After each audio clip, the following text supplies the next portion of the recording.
Hello my friends, welcome back to Keto and the Chaos and my Keto for Beginners series, lesson 3. Today we're going to talk about macros.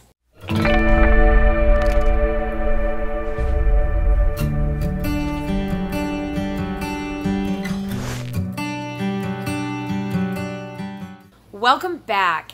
So you've had 2 weeks now where you've been tracking your carbohydrates and keeping them under 20, and you've had a week where you've been keeping your electrolytes at the optimal level.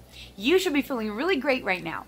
If you're not, you may need to adjust the amounts on your electrolyte levels a little bit. I know personally for me, I need 8,000 milligrams of sodium in order to feel normal, for my brain to function right, to not have headaches, not have muscle cramping, and to have that great mental clarity. So you might need a little bit more, and you just kind of have to play with it until you find your happy place.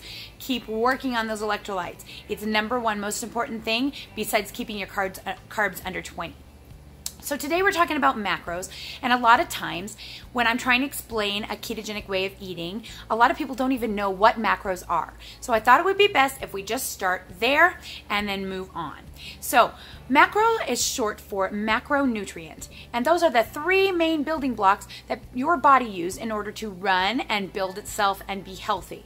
So the first one of those macros is protein, the second one is fats, and the third is carbohydrates. When you look at the essential things that you need in order to survive, there are essential proteins that the body has to have in order to rebuild muscle and cell growth and all of those things. You absolutely cannot live without proteins. Fats are similar. There are essential fatty acids that your body needs for hormone and brain health and for running everything smoothly.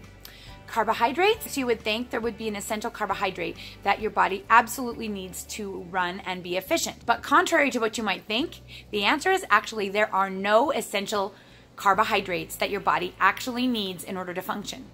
If your body is starved from carbohydrates, it will turn back to fats in order to run. And so really that's what ketosis is all about. We are starving our body of glycogen, which is its preferred and easy fuel, and asking it to burn fat, which is a little bit slower burning but longer lasting fuel. And of course, we have plenty right here on our bodies to keep our body happy. So that is why we start with carbohydrate restriction in order to get into a ketotic state, because that is how we convince our body to burn fat instead of glycogen for fuel. So when deciding on what macros you want to eat, obviously carbohydrates are the most important and you want to keep them as low as you can. Under 20 is sufficient to keep anyone in ketosis. And so that's what I recommend, is under 20 net carbs per day. If you missed that video on carbohydrates, you can go back here and find it there. If you missed the information about electrolytes, there's also a video here for you that you can go back to if you want to go back and figure those out, because those are just as important of being successful on a ketogenic way of eating as keeping your carbs low. Now, number 3, the macros. Why are they important? What is it about knowing macros and following macros that's going to help me lose fat on a ketogenic lifestyle? Can't you just eat no carbs and just eat fat and protein to satiety and call it good? Well, yes, you can technically. You will still burn some body fat doing that, but you're just not going to get the optimal amount burned. You're also not going to know if you have the right amount of protein for your lean mass, and it's just kind of hit or miss of whether or not it's going to work for you or not. Now, there is something to be said about lazy keto. It is easier to do than tracking all of your food. So I can totally understand if that's all that you can do. But you just keep in mind that if you really, really, really want to be on the fast track to weight loss, you really need to pay attention to how many calories you're ingesting and how much protein and fats that you are getting in, so that your body will run optimally and you will be able to retain your lean body mass and also burn fat at the same time. So that is the beauty of knowing your macros. So my personal macros are 120 grams of protein, 78 grams of fat, and less than 20 grams of carbs every single day. I tried really hard to stick to those macros. Am I always perfect?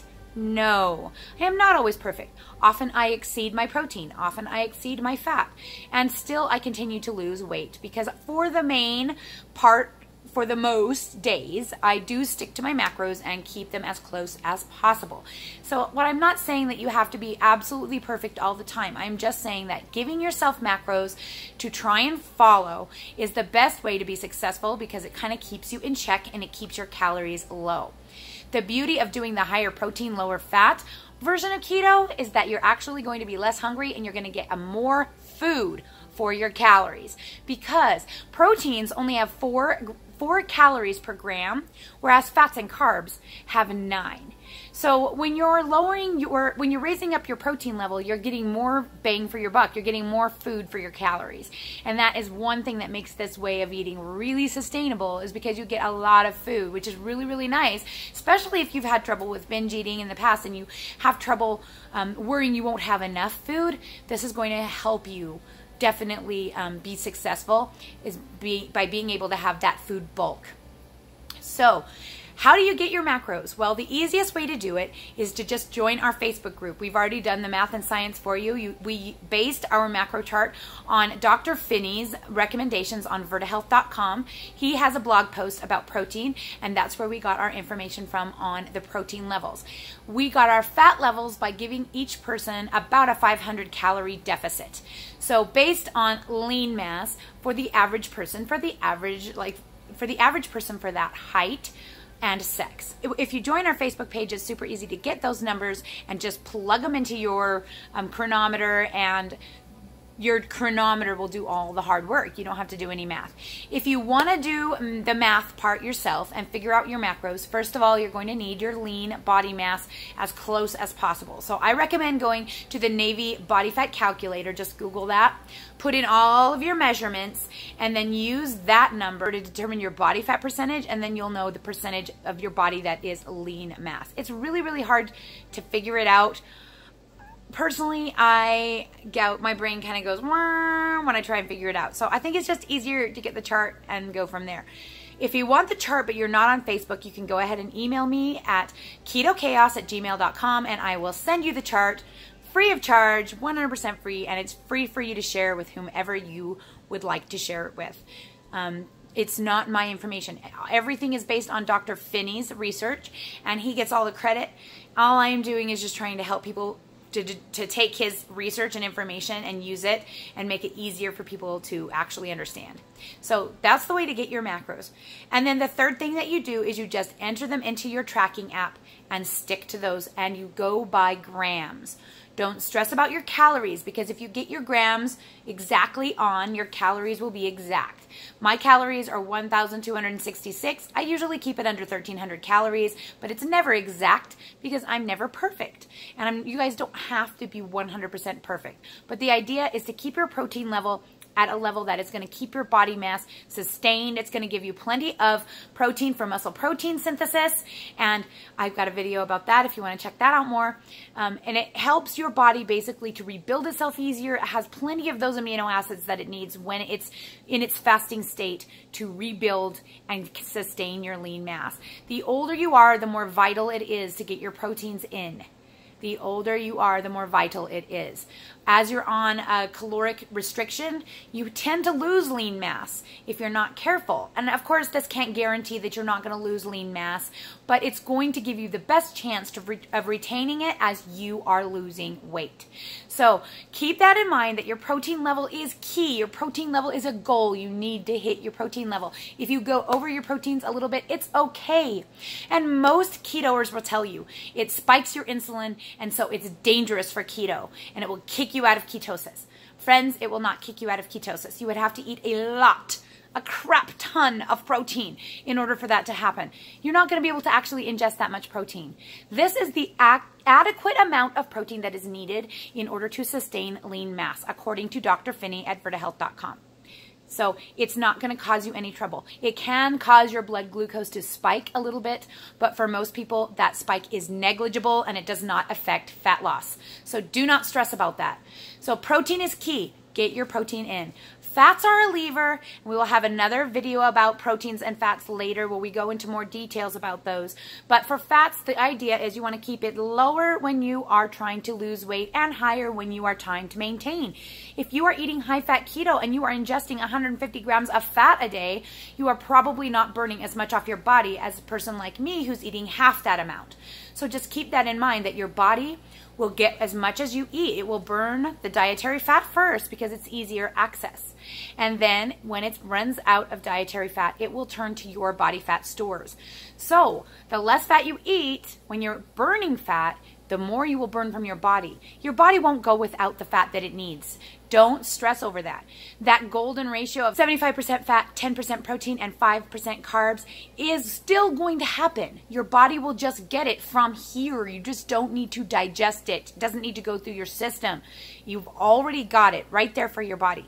When you hit your goal weight, yes, you're going to want your fats to be much higher in order to sustain, because you don't want to continue to lose weight and you want to continue to burn fat. So that's the key. When you are in maintenance, you will raise your fats up to a level where you will stop losing.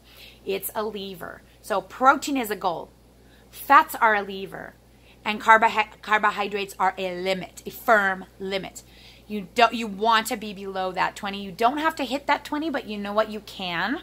It's best to get those carbs from veggies as much as possible for your micronutrients. You can also take a multivitamin, and I highly recommend doing that alongside your sodium and magnesium supplementation. But you can eat those full 20 carbs. There's really not much difference between 20 net and 10 net carbs, though some people do find more success the lower that they go. You can choose your level, but carbohydrates are a limit. So I hope that this helps answer your questions. Be sure to join the Facebook group and get the macro chart, or send me an email and I will send it over as soon as I can. Get those macros plugged into your chronometer app or whatever app you're using for tracking, and make sure that you start to plan your meals around those macros. So my best advice is to watch this video on tracking and split your meals into 3 or 2. Divide your protein evenly, divide your fats the best way that they taste good with those meals, and keep them in check, and then add the carbohydrates in last and do it that way. I promise you, if you will do this, you are going to lose fat faster than if you were eating a lazy keto or a high fat, low carb keto. If it doesn't happen, I will be really shocked, because I have a lot of people that I've helped move from high-fat keto or lazy keto to this type of keto who's have a lot more success. Even those that lose more slowly, they seem to lose more consistently on this way of eating. Everything that I have talked about here is available again on vertahealth.com. It has all been researched for the last 20 plus years by Dr. Stephen Phinney and Jeff Volek and their team. Their goal is to eliminate type 2 diabetes, and I am on that same goal, but my goal is to help people lose fat and to be successful without spending a ton of money on products and feeling like they have to go to meetings and doing tons of exercise. All of this is easy dietary changes that are absolutely sustainable for the long term.